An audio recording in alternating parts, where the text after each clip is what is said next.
What's up guys? Welcome back to the channel. So today we are finally going to be installing the ARB compressor in the Land Cruiser.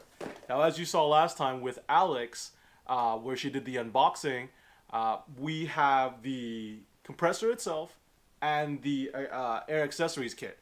But we had no way to mount it into the Land Cruiser until now. This guy came in and ta-da! It is our mounting kit. This one is from Slee Off-Road.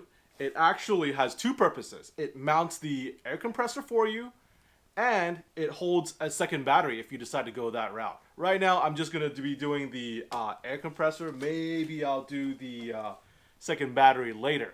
All the tools and parts that I use in this video will be listed down below, so don't forget to check it out. Before I get started, if you're enjoying this video or you want to see more videos like it, don't forget to like and subscribe.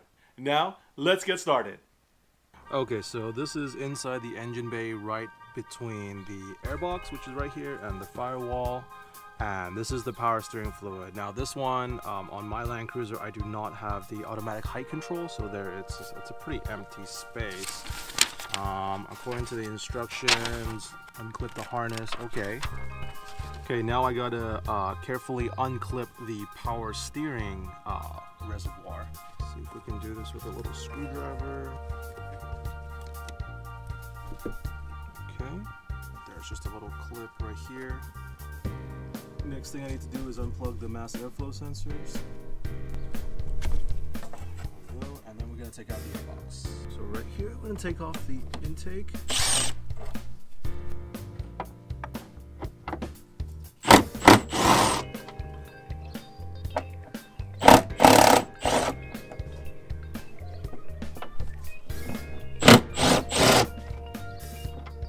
So now you want to take off the top part of the box. Clips should just come off, all of them. Good time to replace your air filter too if you need to. This guy slides out, the top of the airbox. This guy slowly slides out in the bottom of the airbox. So without the airbox, there's a lot of space here. As you can see, the battery tray should go right here with the compressor. And according to the instructions, it says to flatten out this little ABS clip right here. So instead of standing straight up like it is right now, instead of standing straight up like this, it needs to go flat like this. Next thing we need to do is unclip this harness from the top right here. That's moved to the side, and this is the actual ABS connector. So this guy, see how it's standing up right here? It needs to fold flat, like parallel to the ground. You'll also see there's some type of clip holding this bundle of wires right here underneath. So you'll need to go underneath into the wheel well and push it out. I believe it's like one of these guys right here.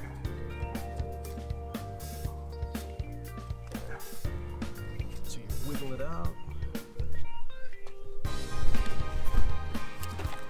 And then you just release it like that. So that's the one I want to take out. Next step, it says to install this guy, but I don't think that's going to work because the bracket is still right there for the original bracket for the power steering. It doesn't say anything about it needing to come out in the instructions, but see, it's hitting right there. Let me figure this out. So the factory power steering bracket, the little thing that was right here, definitely needs to come out. And I've also unclipped this guy almost fully from the chassis, and you see this tab right here, this is the one that needs to be bent flat. And I think you can kind of do it by hand too. Let's see. Yeah, it's like pretty soft. See? There we go. Nice and flat. Now I won't get into the way of the battery tray. Back where the battery tray is, this is the power steering reservoir. This is the ABS clip that we just flattened. Now we've got this mess of harness. These don't plug into anywhere, not for my car at least. Maybe with the cars with the AHC has a use for these guys, but they get into the way when you put the battery tray in, so I am going to have to tuck them somewhere. Now you can see this is the tray right here, power steering reservoir, and this harness is still kind of squished and I don't feel comfortable with that. What I'll probably do is unhook the ABS wire out of the loom and just have those two running down there, and this guy will have it to the side right here somewhere. Okay, so I was able to unravel the loom and get just these two wires out. So now these guys are free and I can just tuck them in right here or wherever I feel like, whatever's not in the way. What I'll do is I'll put a little bit of tape back onto here so it can slide around, because that's what it was like from the factory. With the harness out of the way, there's tons of space to maneuver this guy. Power steering reservoir is going to go here somewhere. So here's a bracket. This looks like it's going to work. For the next step, I'll need to mount this tab and this tab right here, and the holes are on the body right there, and there's one right here. Let's see, it's right there. Now you can see that there's one right there, and the other one is right there. I haven't tied them down yet. They have a little lock washers right here, right here. You see they're still kind of loose because I still need a little bit of room to wiggle them around. Okay, I don't know if you can see that, but there's a hole right there. It goes into a factory hole, and basically right now everything's still kind of loose, whatever. And Slee says I need to use the spacer underneath the tray and then bolt it down. So it's probably going to space it up slightly so it doesn't rattle around. Spacer is in. It's kind of weird because nothing's holding it in right now. Just gotta be careful you don't drop it and lose it. And then bolt. And I'm supposed to start the thread, but do not tighten it. So that's it right there. Okay, so here's the front of the tray. Power steering reservoir is right here. Next we need to install this leg bracket. So this guy goes into a hole right here, and we screw that in loosely, and then we've got bolt and nut that they provided, and it goes into this guy right here. So that's your leg right there. For this last leg, the instructions say you need to drill a 5/16 hole. Small pilot hole first. Next, the 5/16 hole.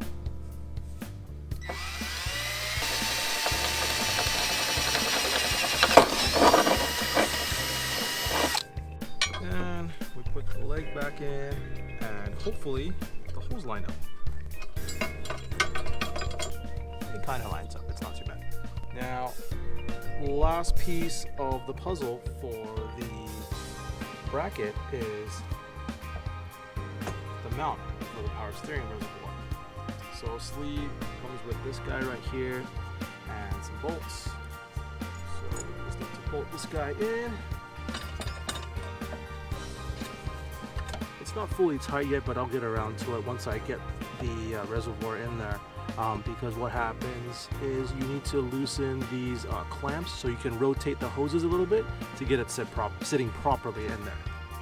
So what I'm going to do is just actually slide the clamps onto the hose, so that way there's no pressure on it, so I can rotate them if I need to. Okay, so those are slid off pretty nicely.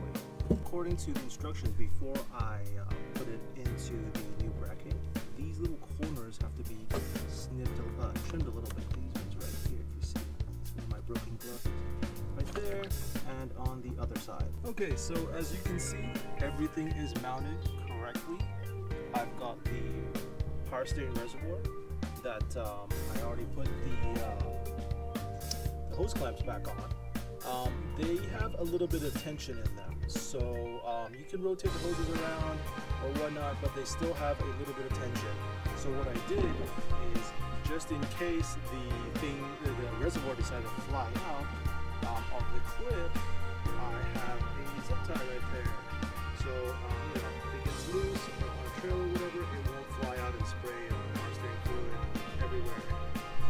Okay, so now we're going to try to mount the ARB compressor into the bracket.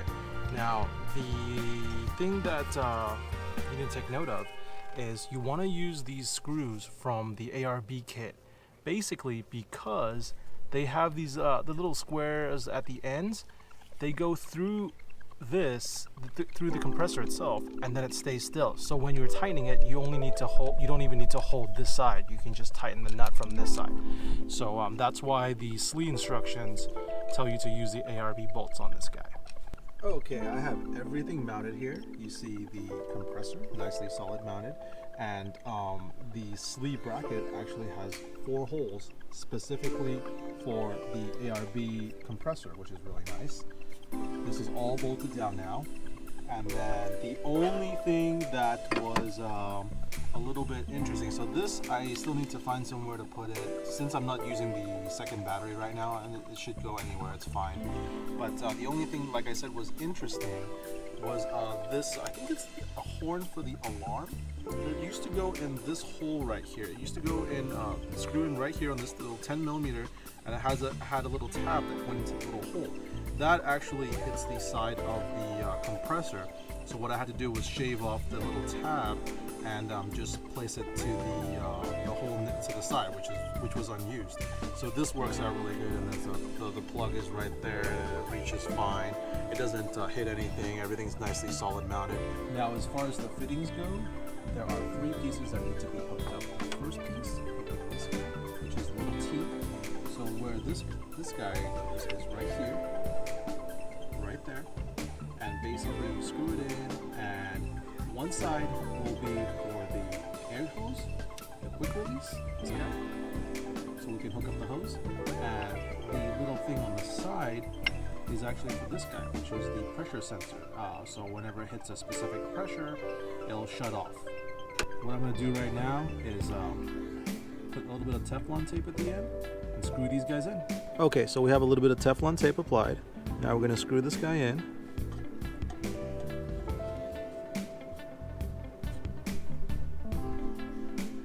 You gotta make sure that the valve, the little valve, the T is facing the right direction for the switch. Now we've got the pressure switch.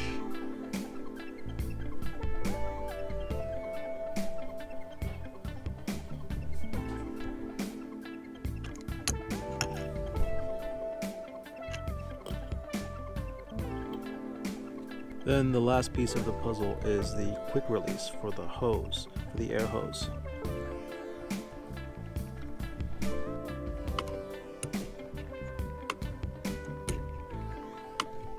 Now we're okay. So this part is going to be for the quick release for the air hose to air up the tires, pressure switch, and the compressor down there. Next is to tackle the wiring. So this little one, it's for the switch for the interior to turn the air compressor on and off. This is the main harness, looks like. Plug into the relay, which is also supplied. The fuse. Big fuse, what is in here? Gigantic fuse. What is this, like, oh, it's a 40 amp fuse. Okay, cool. Then at the other end, we've got some of these guys, I think, for the connector, and I'm pretty sure this is for the positive and negative, and the switch. Okay, so this is the harness for the switch. Now, this harness is able to do 3 switches. Basically, you've got your compressor, front locker, and rear locker. Since I'm only doing the compressor, I'm only really worried about these wires right here. These guys I'm not going to use right now. It's the isolator switch is the one that I'm going to be using. There are 2 wires, however, if you can find them. They're right here. There's a blue and white and a red and yellow. Now these go to, one of them is for lights and the other one is for ignition on. So you need to find somewhere where they have both of these. Ignition on shouldn't be a problem, but lights is kind of interesting.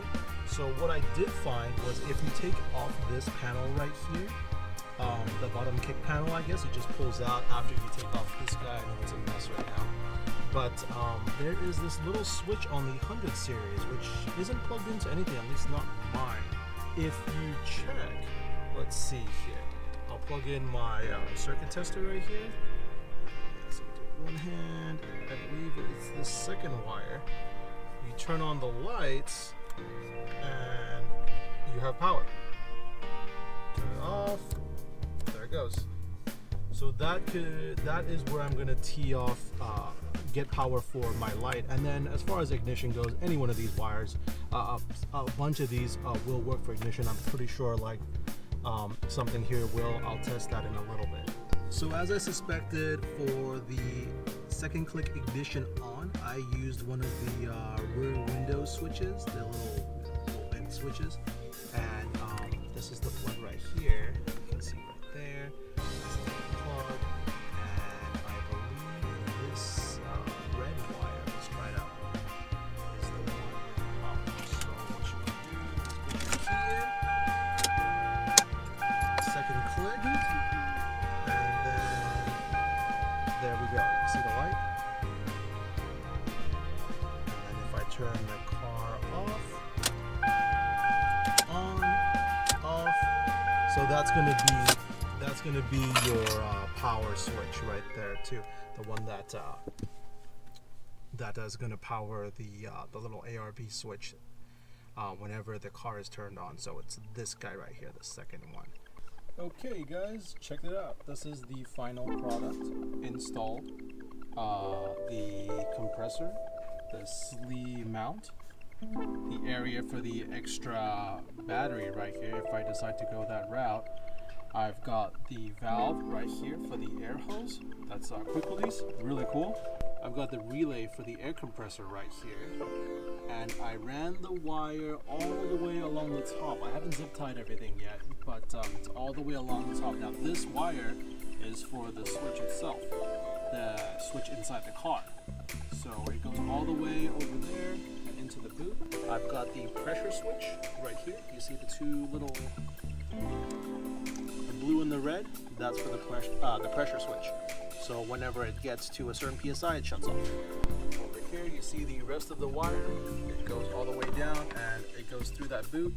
I had it already cut for my CB radio, so I just shoved it in through there and it works fine. Back here you can see I have the positive and the negative hooked up. They supplied the little terminals, little crimps, so just crimp it in and you're good. Inside the car, I haven't, what's it called? I haven't put everything back together yet, but as you can see, this is where I decided to put the switch. So this is going to go in here. I did have to grind off a little bit of the edge inside right here to make it fit. For some reason, Toyota decided to make a funny looking, I think it's for something specific, but the size is almost the same. You just grind down the edges with a Dremel and you're good. So this is the finished product with everything tucked away, no wires dangling. As you can see, I put it right here where there was a blank switch. And obviously right now with the car off, nothing will happen. When I turn the light on, you can see the little blue light that comes on. That's really cool. And if I have the key in, second click. Hit the compressor button, the whole light comes on and you can hear the compressor come on. Now the compressor stopped because it already hit the target pressure. It doesn't have a tank or anything, so it hits it really quick. So now if I hook up my tire pressure guy, there we go. So now with this guy hooked up, and there you go. So installing that guy really wasn't that hard, especially with the correct mount kit provided by Slee, but it does take a little bit of time to install it correctly. Whenever I'm on the trail next, let's see how long it takes to air up my 35s. If you enjoyed this video, don't forget to hit that like button. And if you want to see other cool Land Cruiser videos, don't forget to hit that subscribe button. I put out new videos every week.